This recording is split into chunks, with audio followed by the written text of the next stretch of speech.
Good afternoon. I'm your host, Jimmy Kim, and you're watching the greatest show on the planet, The Jimmy Kim Show. To the audience out there today, thank you so much for tuning in. We have a very great show today I'm actually interviewing Fort Bend County Commissioner for Precinct 1, Vincent Morales.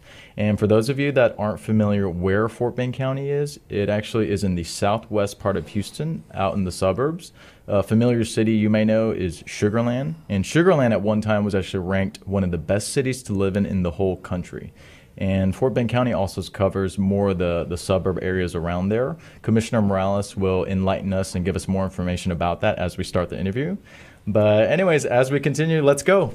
Commissioner, thank you so much for coming to the studio and doing this interview with us. And go ahead and give us some background about yourself. Tell the audience who you are. Well, first of all, Jimmy, thank you for having me today.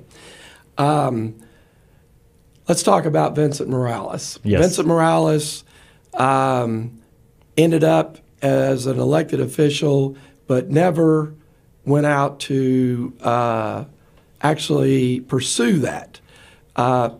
The politics found me.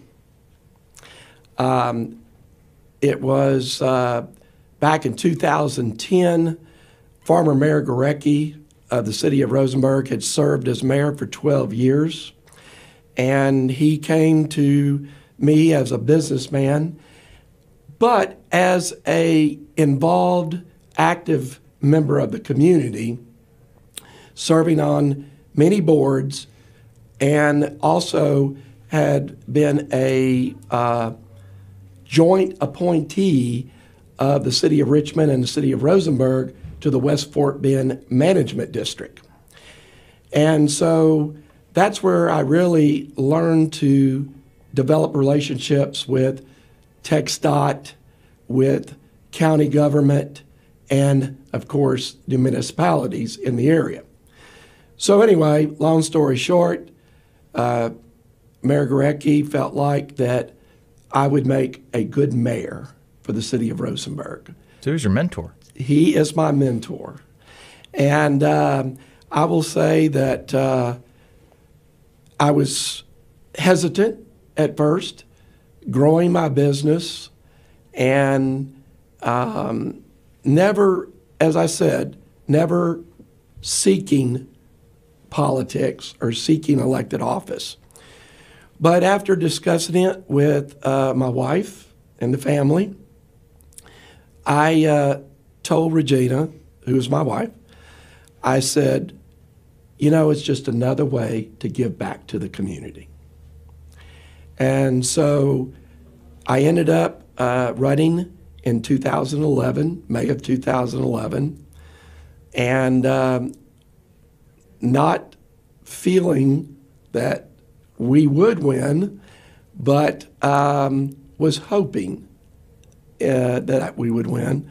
Well, we won, and I will tell you that that became really a high point in my life, is to be able to serve the community in that position.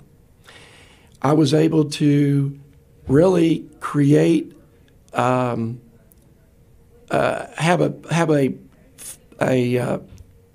my hands in the development of a community that I would not have had in any other position. So I was excited about being able to have a vision and take that vision through the help of City Council and making it a community that would serve everyone very well. But anyway, we ended up serving one term as mayor. I'd set goals and actually was asked to run for county commissioner in the summer of 2012. Just to make it clear, that was Mayor of Rosenberg. Is that correct? That is correct. Okay. Well, no. A commissioner, I was approached as mayor of the city of Rosenberg, right, elected in 2011, and was asked in summer of 2012 to run for county commissioner. Yes. And I ended up I told them no because I hadn't finished my goals as mayor. And we ended up continuing on. The second term, when I ran unopposed. Farmer Mayor Gorecki had never been unopposed in the 12 years he had served. And he told me that spoke volume. And so we ended up in our second term, we started to see our goals that were going to come to fruition, and was also asked at that time in 2014 that I would consider running for county commissioner again. And at that time, with the goals that we had reached as mayor, we decided that I would be able to serve Fort Bend County really on the same level, just on a broader scale as county commissioner. So that's kind of how Vincent Morales got into politics, was not pursuing it, but just asked if I would consider. And over time, Vincent Morales developed a passion for what we do today.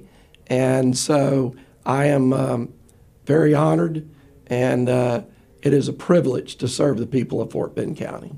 You know, that's very interesting, because that was actually going to be my next question to you. It seems like something that kind of just fell onto your lap that you didn't necessarily voluntarily seek out became a passion. So that's phenomenal. Yes, sir. Because usually some people search their whole lives and they never find it. Right. I mean, it's like when I decided to run for county commissioner, I mentioned to Regina, my wife, I said, that's a full-time job. And I said, the family business is going to fall back on the family. And she said, just go for it. She goes, you love it. And she said, people love what you've done. So anyway. Oh, I can tell you love it, because even when we have these discussions, I see the passion coming out of the words that flow. Thank you. So tell us more about, so what does a day look like as a commissioner of Fort Bend County? Every day is different. So it keeps it interesting. Very interesting. A commissioner really to me, their primary duties are roads, ditches,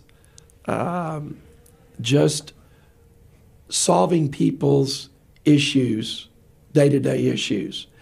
Mobility is key to Fort Bend County because of its growth. Drainage is very important because of its growth. So those are key points that we have to focus on, that being working with whether it's Road and Bridge or Fort Bend County Drainage or TxDOT. We have to all work together to make sure that we can solve the issues, complex issues that face our constituents in Fort Bend County. But there's also other things such as dealing with some of the day-to-day county operations, of whether that be with the other departments, because one of the other duties of a county commissioner is policy making and oversight of the county budget.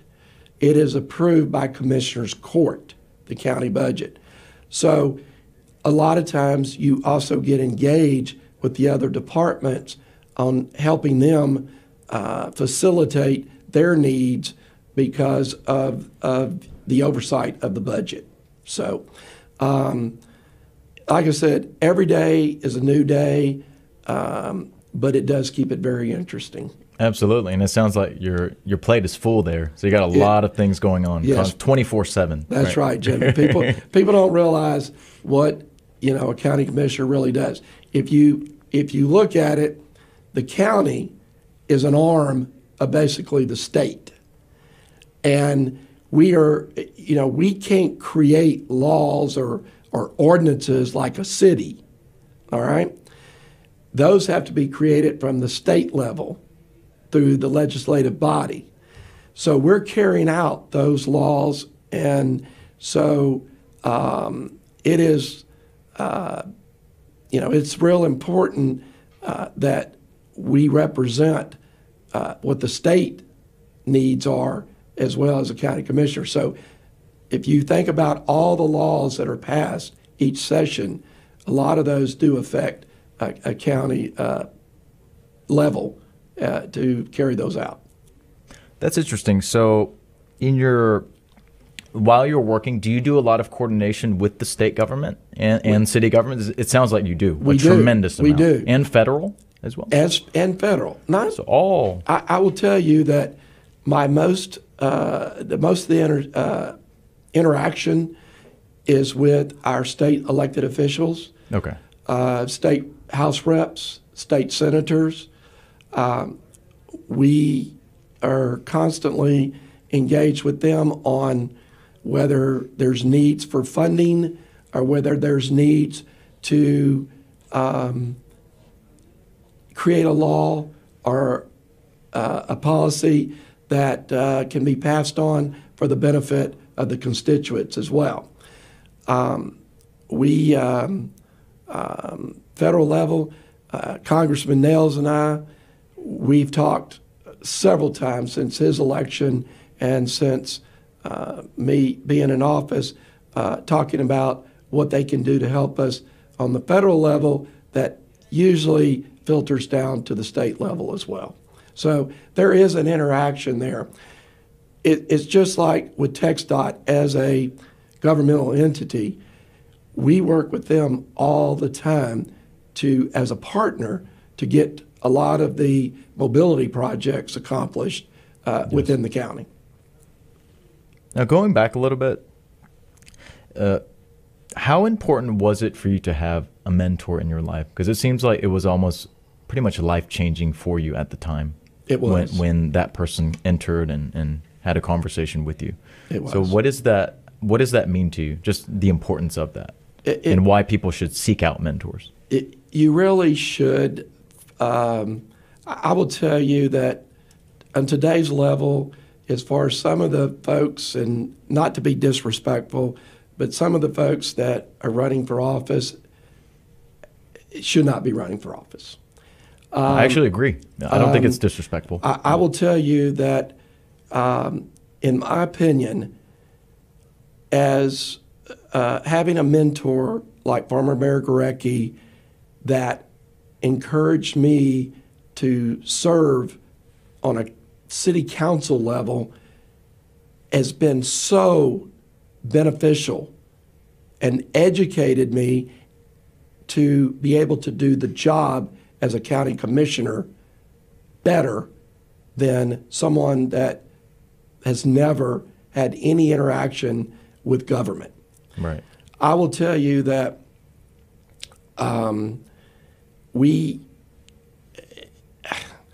I feel like that a lot of folks just wake up one day and we're going to run for office. I see that. That is the wrong way to go. I think everyone should get involved with their community, either serving on some type of board, whether with a municipality or with serving on a charity board. Engage in the community. Then, as far as, in my opinion, if you are that active in the community and you have educated yourself properly, people will seek you out just as they did me, because it was my relationships in the community, my engagement in the community, my knowledge of the community that was seeked out to bring that this person would serve very well as an elected official. So I just feel like that we should do a better job of people, especially voters should do a better job of educating themselves on the background of an individual running, because it is so important that how it affects the quality of life for all of us as constituents of Fort Bend County every day by that individual that's in that office. So I just feel like that people should not wake up one day and decide they're going to run for some top office, an important office, a full-time office, until they have really engaged themselves in the community in some other form or fashion. I completely agree with you on that.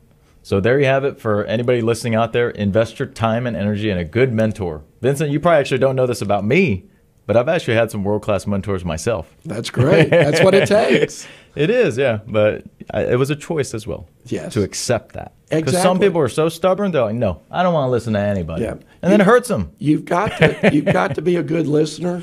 Right. In my opinion, that's what has made Vincent Morales successful in elected office, is being a listener. You listen to the constituents. That's correct. Yeah. Love to hear that. Next, tell us, so before you were in politics, you were a business owner. Is that correct? That is correct. So tell us a bit about that. Well, I actually have been in the green industry since 1978. And in 2002, I won't go through the whole history, but in 2004, we ended up, my former partner and I ended up parting ways, and I created a company called Greenscape Associates. And February of 2004, actually. And that business is still in operation today, not under my direction or my management, but under the management of my younger son, Justin, and my wife, Regina. Just a little background on Regina is that Regina was in economic development. Started off at the Greater Fort Bend EDC under Herb Apple, and ended up actually the economic development director for the city of Rosenberg, because Mayor Gorecki convinced Herb to allow him to bring her on. Now, EDC stands for Economic Development Council. Correct. Okay. Correct. Yeah, a lot of the audience may not know that. They may not just know to, that. Just to clarify that. Yes. And then in I don't know, about 3 or so years later, former superintendent for Katy ISD, Dr. Merrill, and a group of businessmen engaged Regina to start the Katy EDC, Economic Development Council. And then after getting that started and leaving them in a very good position, she was courted by the city of Sugar Land for about a year there, from what I remember. And she ended up as the Economic Development Director for the city of Sugar Land. Projects like Constellation Field, several relocations of corporations and new corporations moving into the Sugar Land area were the results of her efforts. Her last project before retiring from the city of Sugar Land after 9 years was Smart Financial. And she is now helping run the family business because Vincent went off into politics, and she is also being a grandmother for 3 grandchildren. So you're a grandfather too. Oh, yes. Like I said earlier, Vincent, you look way too young. I can't believe it. Are you serious? Yes, I am. But yeah, they're the love of our lives. How many grand? 3. We have 3 grandchildren. That must be a handful. Two girls and a boy. So. Okay. Yeah, that's great.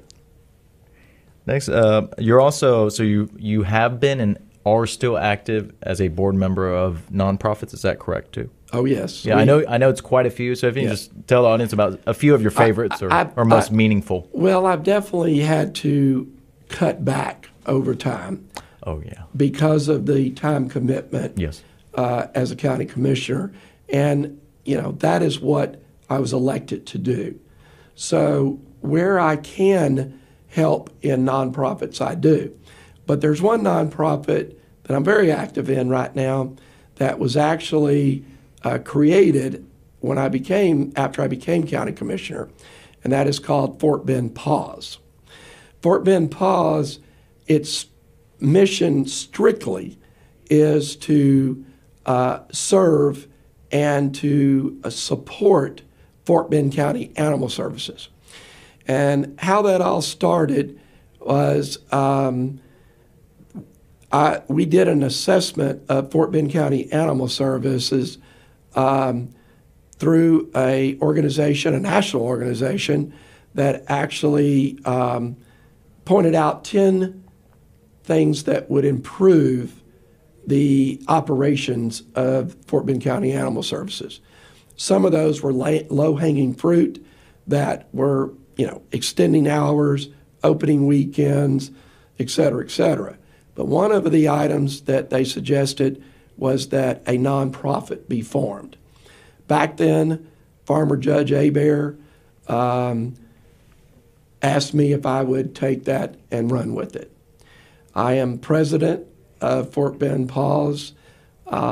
We have a total of 7 board members, and we've raised over $100,000 since 2018, and all of that money has gone back in to helping offset the tax burden for us as constituents. And the way what I mean by that is that instead of having to budget all of the necessary items that are required to run that operation, whether that be vaccines, whether that be heartworm medicine, Fort Bend PAWS has been able to offset that with the money it's raised through its generous donors. And so we continue to, we have folks like Raising Cane that have brought their efforts with their annual Christmas promotions. They've given portions of that money. Johnson Development, on and on. And again, a lot of, and I can't stress this enough, generous individuals that have stepped up to support Fort Bend PAWS for what it's doing for Fort Bend County Animal Services. So I'm very active in that. Like I said, I've served on many boards as far as Lamar Education Awards Foundation, Spring Awards Foundation, which is outside of Fort Bend County, but was asked to serve on that because of what I had done on the Lamar Education Foundation. And then also Child Advocates.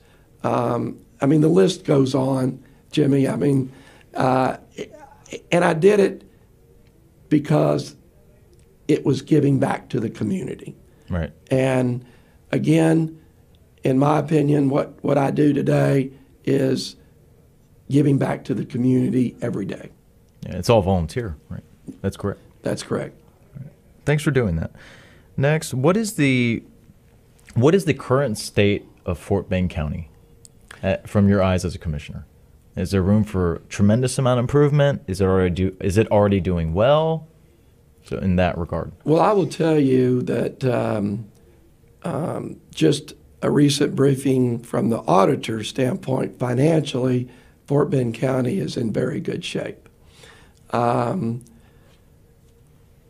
We are, one of the biggest challenges we have today is being able to keep up with mobility with the growth we're having. The mobility, to me, equates to economic development. Absolutely. And you've got to be able to move people around this county, and you've got to create a safe environment for us to continue that growth. So the challenges we have today is making sure that we provide the best public safety through all of the agencies, whether county or municipal, for our constituents, and to be able to continue to either have mobility bonds or drainage bonds. We need people to help us invest in those areas so that we can keep the quality of life up that people have so come to know in Fort Bend County. People have moved here because of the quality of life. Yes. And we need to keep that up. It exists, the quality of life exists here today because that's why so many are moving into Fort Bend County. But we've got those challenges, as I mentioned, as far as that we've got to stay ahead of. And that's really what's key for us as a commissioner's court, is to making sure that we stay ahead of that. So it seems like your top priorities are mobility, Absolutely. public safety, Yes. and quality of life. Did I get that right? You did, Jimmy. You did. Those are my top. I think that's a lot right there. Those are my Yeah. top qualities. Yeah. Next, what are your thoughts on Texas as a whole, and then after that, the United States in regards to the political atmosphere? Because you work in conjunction with Yes. the Texas government and the federal government. Yes. Well, I will say that Texas, for the most part, is a Republican state. Yes. And I think that it's a conservative state. But if you look right now what's going on, it is our job growth is really, growing much more than probably any other state right now. It's or at least one of the top states in job growth. So we are really benefiting from that, even with the pandemic and post-pandemic, hopefully. We also, it's a matter right now on the federal level, in my opinion, there's some division there, there's some chaos there that I'm hoping that we can come together and work together as we have in the past, so that all filters down to the state level, which filters down to the county level. And so right now, in my opinion, there's just too much division going on and too much finger pointing, and that we need to all come together from both sides of the aisle, and let's do what's best for the American people, for Texans, and for those living in Fort Bend County. Yeah. So what is your solution to fix the divisiveness? Is it just being able to agree and being able to agree to disagree, and also being able to compromise on certain issues? What do you see as solutions to that? Because I see it everywhere. I think it's compromise, and I think that it goes back, Jimmy, to what we talked about earlier, is people in office need to realize why they're there. Why they are there to be in office, to serve the people. And in my opinion, we have a lot of people on the federal level, some on the state level, and some on the county level. And city probably too. And city, that forget why they were voted in, to serve the people. And I've never forgotten that. And people that voted me in have said, you make us feel that you are totally in our corner and wanting to make sure that you do what's best for everybody. Democrat or Republican, doesn't matter. Yeah, it doesn't matter. It doesn't matter. At the end of the day, yeah. we've got to, people that we elect into office have got to realize that. And again, I don't see that across the board. I agree. And we would have a better nation as a whole, and state, We and would. city, and county, That's right. if they were there That's right. to represent the constituents rather than self-interest. Self-interest, self-serving. We don't need people in office for self-serving reasons. We need people in office that have that passion Right. to serve the constituents that put them there. Hopefully things get better. I hope so. I hope Vincent, so. Commissioner, I am an optimist, but at the same time, I try to stay realistic as to what's going on in society. Yes. Next, this is an very important topic in terms of political engagement as a whole, as to why these things are happening. Why do we allow this to happen in our country and at every level of government? Because as we know, the voter engagement numbers, they're pretty low right now. Yes. They're not where they should be. Right. So what is the solution for that? How can we get people out and actively engaged in voting, going to meet candidates, going to rallies? Right. Jimmy, that's a good question, because I constantly preach to people, that friends and constituents, that educate yourself. You don't necessarily have to engage yourself, so much in the community, but educate yourself with those that can represent you and represent all of us in a way that we'll all benefit from. So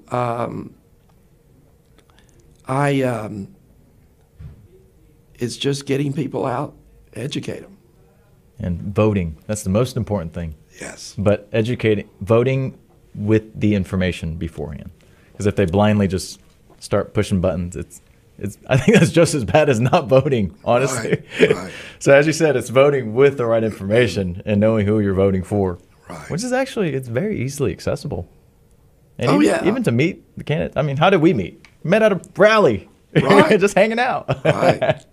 So it's not as hard as people think. But yeah, once again, I hope that gets better. I mean, obviously you're leading from the front as an elected official. I'm a political activist. I try to lead from the front too, rather than Yes. sit on the couch and eat my potato chips and complain all day. I'll do the opposite. I just go move and act. Well, excuse me. I've told people, don't gripe if you don't get out and vote. I agree. I'd tell those people to shut up if you didn't vote. Just wasting energy. Right. What are your thoughts about vaccine mandates and mask mandates? So I'm talking about in terms of forcing people to do these things.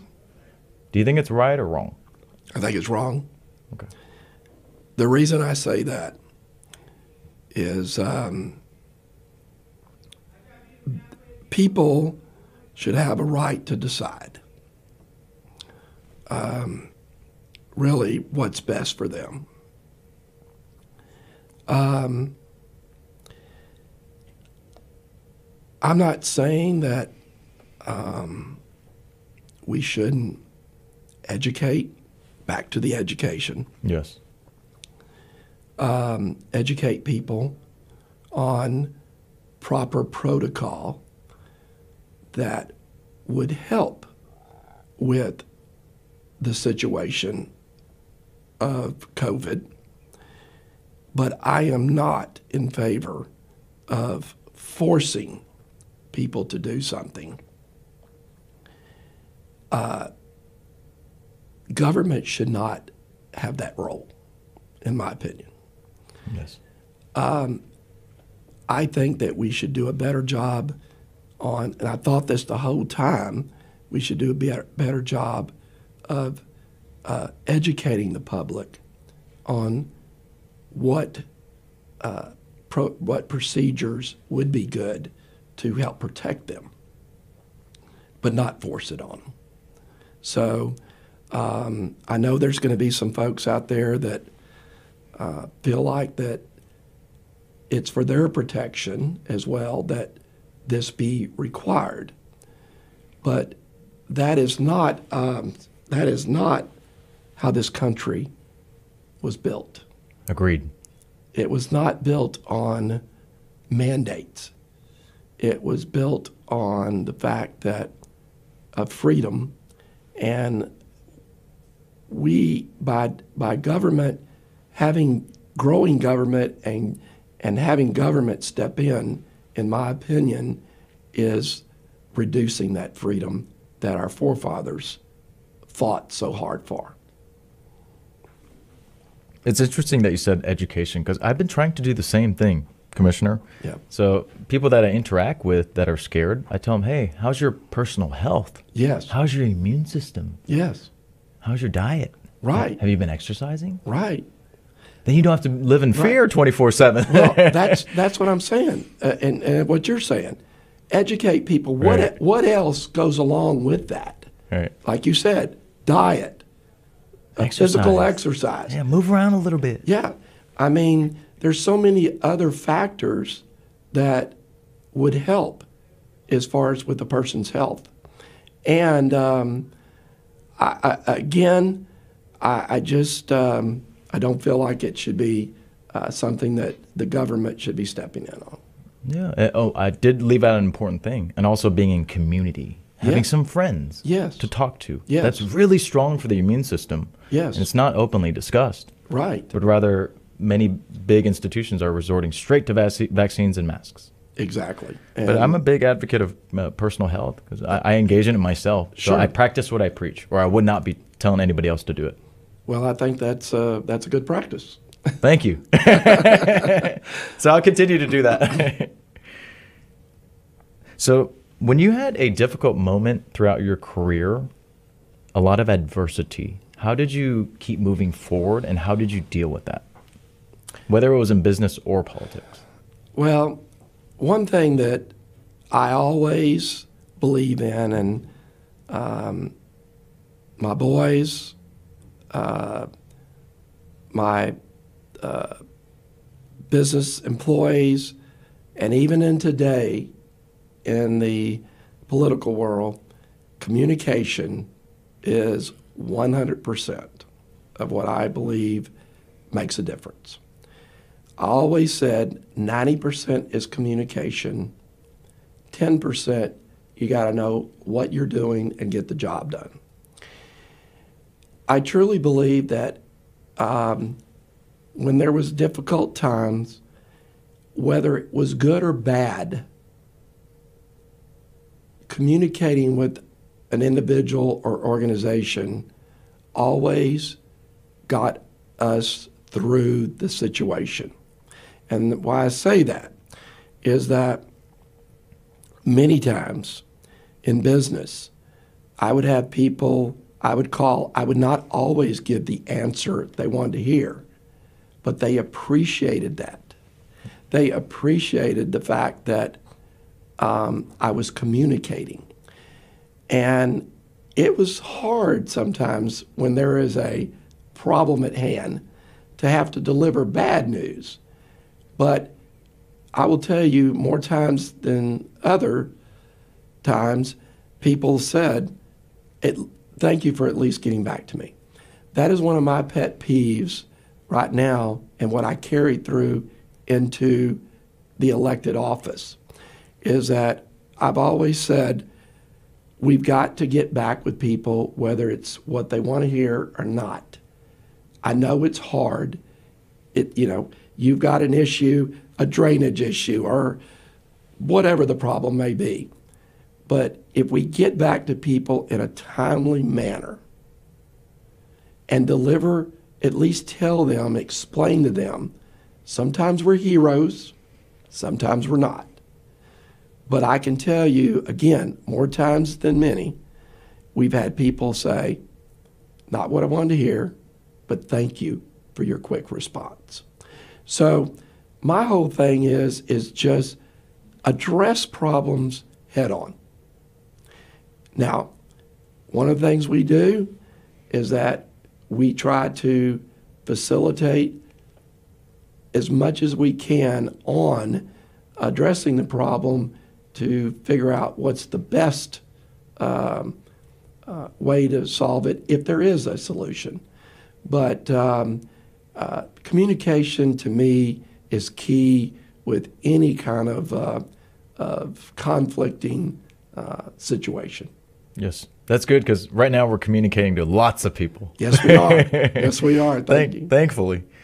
Yeah, it's interesting that you said that because I feel like on the horizon, with the increase of technological devices and gadgets and the mass usage of those, communication skills are going down a bit. That's what I've seen. Yes. And I feel like, well, you probably agree with me on this one, Vincent. The remedy for that is just getting engaged with people. Exactly. Meeting up with people, talking to them to improve. I will tell you that I believe that the technology that came about with virtual conferences and so forth during the pandemic is good, but there is a place and time for that. Yes. There is nothing that can replace engaging with someone one-on-one, just like you and I right now, sitting in this studio, and I'm watching your body language, right. I'm watching your facial expressions, and we're having a one-on-one conversation. Whereas I can tell you it is not the same, and I think any of the viewers out there would tend to agree with me, it's not the same on a virtual meeting or a virtual conversation as it is one-on-one talking to people. What concerns me is our youth that are coming up. If they don't develop those social skills, I feel like that we could have some issues down the line socially as this country moves forward. And so we've got to have a mix, Jimmy. Agreed. We've got to have a mix. Yes. Like I said, there's a place and time that I think virtual meetings work, but I think that it's very important that we continue to engage each other as humans. I couldn't agree more. Yeah, that's actually one of the special ingredients for my show. Yes. I bring my guest here. Yes. We could do it on Zoom. Yeah. But it's much better face to face. Well, I'd say it's 100 times better. Look at all the late night shows and all of the daytime shows that we're doing virtual. It's just not the same with not, having it in person. Right. And you've seen them go back to in person, with audiences and so forth. And it's just a different feel. And it's also a different engagement between the host and the guest. Agreed. And it's working well right now. Yeah. This is a really great interview. Yeah. I like And also shout out to your Chief of Staff, Robert Quarles, for coming to the studio as well. So throughout your political and business career, what are some of the best moments that you had? So most rewarding moments you have for the hard work that you put in? I know there's probably a lot. Well, Jimmy, there is a lot, but just as far as in short, I would say that a business that I developed is continuing on as a family business. That is rewarding to me. That the day that I walked away from it to serve the people of Fort Bend County, it still exists, and that's rewarding to me.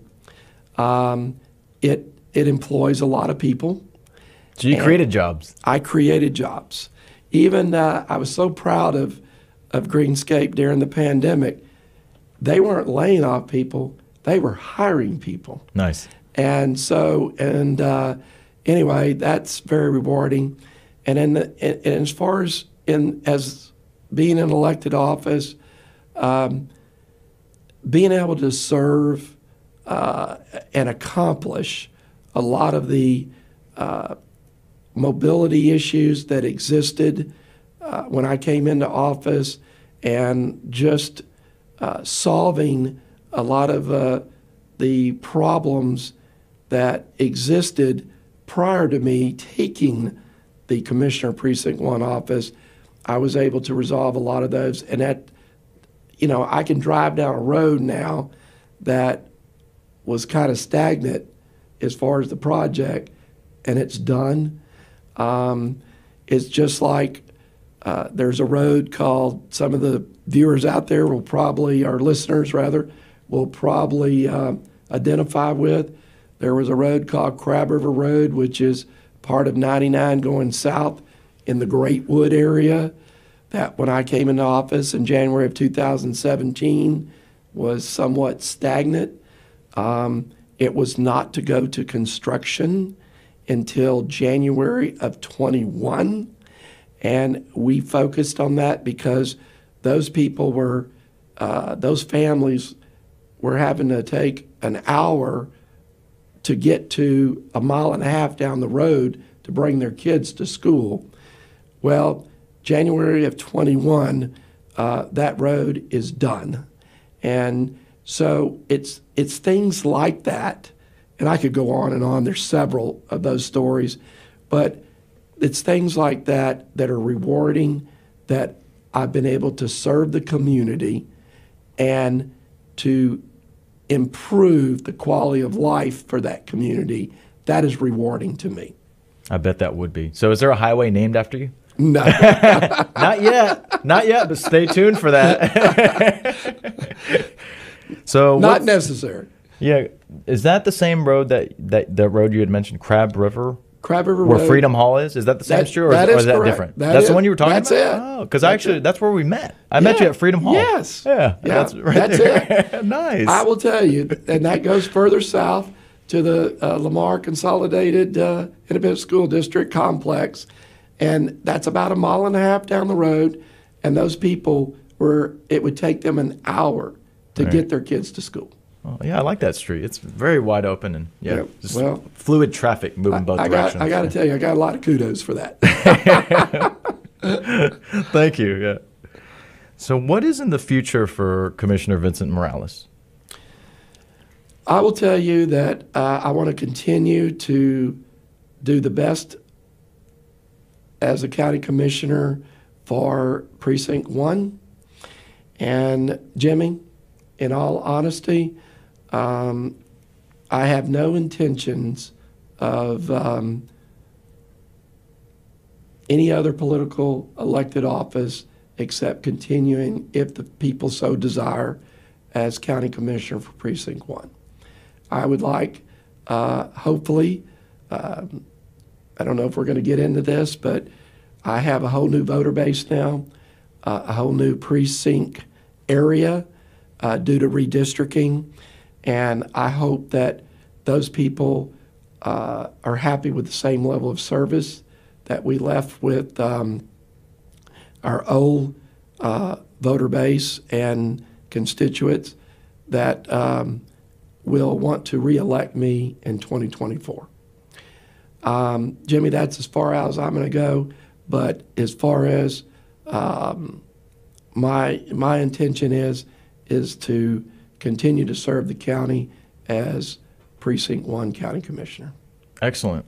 And to close up the show for today, your top 3 tips to be successful as a politician or elected official for somebody that's either wanting to run in the future or somebody that's already there that might be new to the game. Well, again, I'm going to go back to educating yourself as far as you need to engage yourself with all levels of government and get to know all of those different individuals, those players in that. I would say that dig in and learn as much as you can about what the job entails. It's not all politics. In my opinion, it's not all politics. It's about doing the job. And I feel like that sometimes people take an elected office and they make it more political than it should be. And so, in my opinion, if you are so fortunate to either run for office or get elected in office, learn what the office does, learn what the community wants, and do the best you can to serve your constituents.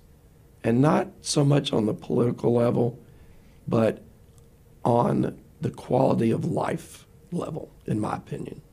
All right. Well, that does it for today. County Commissioner Vincent Morales, thank you so much for coming to the studio for this interview. And then also to the audience, thank you so much for tuning in. We'll be back next week, Monday, 12 to 1 p.m. Have a fantastic day.